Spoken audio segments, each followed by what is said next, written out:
அனைவருக்கும் வணக்கம். விருச்சிக ராசிக்காரர்களுக்கு முதலும் முடிவுமாக இருக்கக்கூடிய சூரியன் மிகவும் வலுவாக பஞ்சமஸ்தானத்தில் நுழைகிறார். சனி மற்றும் சுக்கிரனை விட்டு விலகி இருப்பது நிச்சயமாக நம்ம ராசிக்கு இப்படி ஒரு அதிர்ஷ்டமா வியக்கக்கூடிய வகையில் 14/3/2024 முதல் சூரிய பயிற்சி காரணமாக மிக சிறப்பான முன்னேற்றம் பெறக்கூடிய ஒரு தருணமாக விருச்சிக ராசிக்காரர்களுக்கு அமைகிறது. ராசியின் அதிபதியான செவ்வாய்க்கு நட்பு கிரகமாக இருக்கக்கூடிய சூரியன் அர்த்தாஷ்டக ஸ்தானமாகிய 4ஆம் இடத்தில் ஆட்சி பலம் பெற்று சஞ்சரித்த சனியை விட்டு விலகினார். இது நிச்சயமாக மிகப்பெரிய அளவில் வரவேற்கத்தக்க ஒரு அமைப்பாக பார்க்கப்படுகிறது. ஏனென்றால் அர்த்தாஷ்டக ஸ்தானத்தில் இருப்பதை விட பஞ்சமஸ்தானத்திற்கு வருவது பல்வேறு வகையில நன்மையை ஏற்படுத்தி கொடுக்கும் விருச்சிக ராசிக்காரர்களுக்கு என்பதில் சந்தேகமே இல்லை.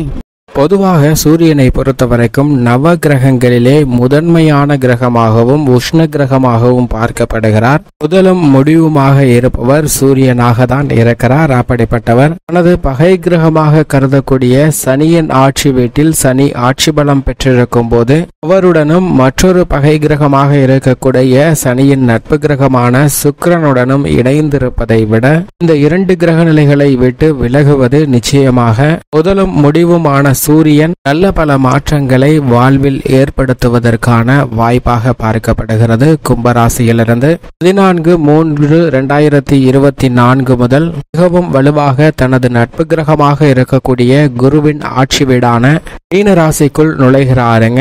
இது நிச்சயமாக வரவேற்கத்தக்க ஒரு அமைப்பாக தான் பார்க்கப்படுகிறது. இருந்தாலும் இதில் இருக்கக்கூடிய சின்ன சங்கடம் என்னவென்றால் 2 பகை கிரகமான சுக்கிரன் சனியை விட்டு விலகக்கூடிய சூரியன் மற்றொரு பகை கிரகமாக இருக்கக்கூடிய ராகுவுடன் இணைந்து சஞ்சரிக்க போகிறாருங்க. இருப்பினும் மிக வலிமை வாய்ந்த ஆட்சி பலம் பெற்று சஞ்சரிக்கக்கூடிய சனியும் அவரது நட்பு கிரகமாக இருக்கக்கூடிய சுக்கிரனை விட்டு விலகி ராகுவுடன் இணைவதால் பல்வேறு விஷயங்கள்ல சிரமம் குறைவதற்கான வாய்ப்பு உண்டு. ஏனென்றால் மீன ராசி சூரியனின் நட்பு கிரகமான குருவின் ஆட்சி வீடாக பார்க்கப்படுகிறது. அப்படிப்பட்ட இடத்தில் சூரியன் வலிமை பெற்ற ஒரு அமைப்பில் சஞ்சரிப்பாருங்க. எனவே ராகுவால் ஏற்படக்கூடிய பல பாதிப்புகளும் விலகுவதற்கான வாய்ப்பு நிச்சயமாக கிடைக்க இருக்கிறது. பலம் பெற்று சஞ்சரிக்கக்கூடிய முதலும் முடிவுமான சூரியனும் உஷ்ண கிரகமாக இருக்கக்கூடிய சூரியனும் மிக வலுவாக தனது நட்பு கிரகமாக இருக்கக்கூடிய குருவின் ஆட்சி வீடான மீன ராசியில் அமருவதால் இதுவரை சந்தித்த பல சிரமங்கள் வாழ்வில் வெகுவாக குறைவதற்கான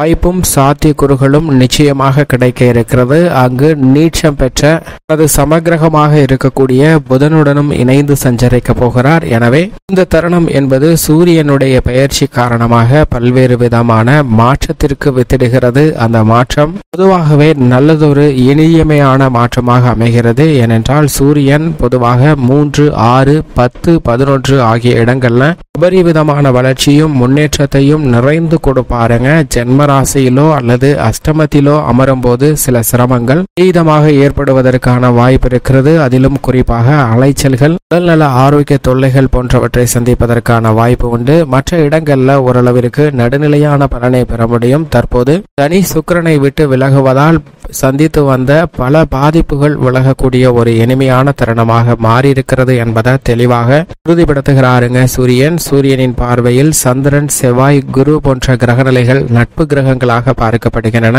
சுக்கிரன், சனி, ராகு, கேது போன்ற கிரகநிலைகளை பகை கிரகங்களாக பார்க்கிறாருங்க சூரியன். புதனை தனது அருகாமையில் உள்ள புதனை சமகிரகமாக பார்க்கிறார். புதனுக்கு சூரியன் அதிநட்பு கிரகமாக பார்க்கப்படுகிறது. எனவே நட்பு கிரகத்தின் ஆட்சி வீடான மீன ராசிக்கு மாறியிருக்கக்கூடிய சூரியனின் அமைப்பு என்பது நிச்சயமாக நீங்கள் எதிர்பார்க்கக்கூடிய வாய்ப்புகளை நல்ல முறையில மிக சிறப்பாக கிடைப்பதற்கான அதிகாரமும் ஆளுமையும் நிறைந்து பெறுவதற்கான யோகத்தை பல்வேறு வகையில உருவாக்கி கொடுக்கிறாருங்க. எனவே உத்தியோக ரீதியாக எடுக்கக்கூடிய முயற்சிகள்ல மிகப்பெரிய அளவுல வெற்றி கிடைக்கும். ஏனென்றால் சூரியன் தன்னுடைய ஆதிக்கத்தை குடும்பம், உத்தியோகம், தொழில், அரசியல் மற்றும் விவசாயம் சார்ந்த அனைத்து விதமான பணிகளிலும் செலுத்தக்கூடியவராக பார்க்கப்படுகிறார். அவர் பலம் பெறக்கூடிய இந்த தருணம் என்பது அதிகார தோரணையில் அனைத்து விதமான பணிகளையும் செவ்வன செய்வதற்கான யோகம் நிறைந்த ஒரு தருணமாக நிச்சயமாக அமைகிறது என்பதை தெளிவாக உறுதிப்படுத்துகிறாருங்க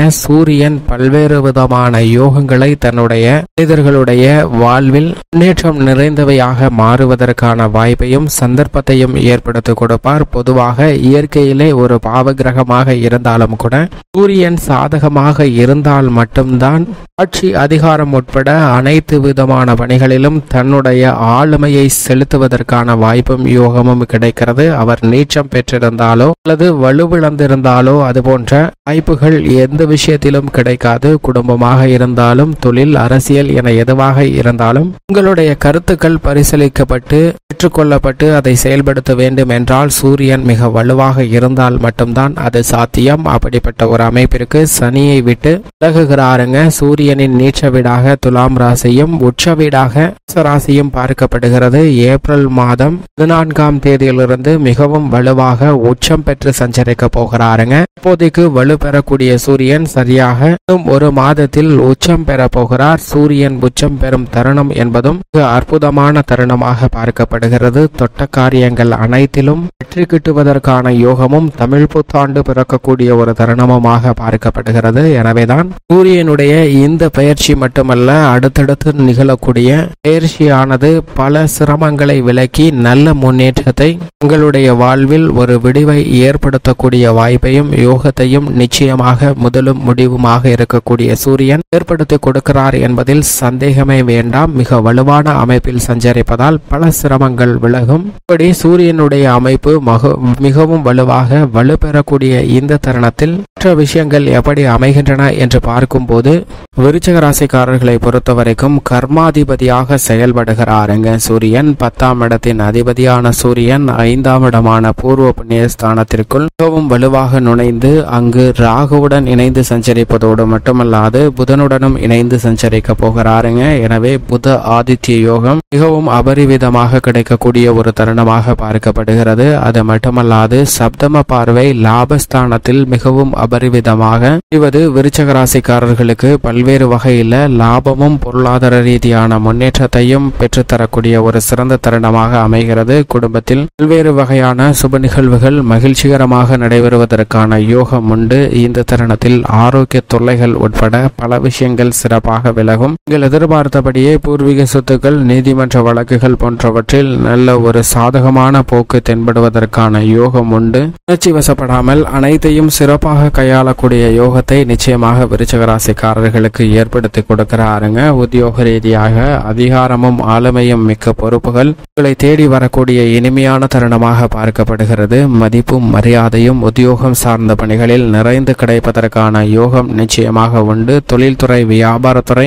சார்ந்த பணிகள்ல மிக சிறப்பான வளர்ச்சியும் முன்னேற்றத்தையும் அபரிவிதமாக ஏற்படுத்தி கொடுக்க போகிறாருங்க. ஏனென்றால் மத்திய மாநில அரசின் சலுகைகள் மிகவும் அபரிவிதமாக நிறைந்து கிடைக்கக்கூடிய ஒரு தருணமாக பார்க்கப்படுகிறது. புதிய ஒப்பந்தங்கள் மேற்கொள்ளக்கூடிய ஒரு இனிமையான தருணமாக அமைவதற்கான வாய்ப்பையும் சாத்தியக்கூறுகளையும் நிறைந்து ஏற்படுத்தி கொடுக்கிறாருங்க. நிதி நிறுவனங்களின் ஒத்துழைப்பும் சாதகமாக அமையக்கூடிய ஒரு தருணமாக பார்க்கப்படுகிறது. கலைத்துறையில் உங்களது முழு திறமையும் வெளிக்கொணரக்கூடிய யோகம் உண்டு. அரசியல் சார்ந்த பணிகளில் மறைமுக தொல்லைகள் வெகுவளவில் குறையுங்க. தேர்தல் வெற்றிக்காக மேற்கொள்ளக்கூடிய யூகங்கள் மிகப்பெரிய அளவில் வெற்றி நிறைந்தவையாகவும் மனதிற்கு மகிழ்ச்சியை வெளி கொடுக்கக்கூடிய வகையிலும் அமைய போகிறது. அது மட்டுமல்லாது மக்கள் மத்தியில் செல்வாக்கு உயரக்கூடிய ஒரு தருணமாகவும் அமைகிறது. மாணவர்களின் கல்வியில் நல்ல முன்னேற்றம் உண்டு. விவசாயம் சார்ந்த பணிகளில் விளைச்சலும் வருமானமும் அமோகமாக உயரக்கூடிய ஒரு சிறந்த தருணமாக பார்க்கப்படுகிறது. திட்டமிட்டதை விட நல்ல வளர்ச்சி உண்டு. பெண்மணிகளை பொறுத்தவரைக்கும் குடும்பத்திலும் வெளிவட்டாரத்திலும் உங்களுடைய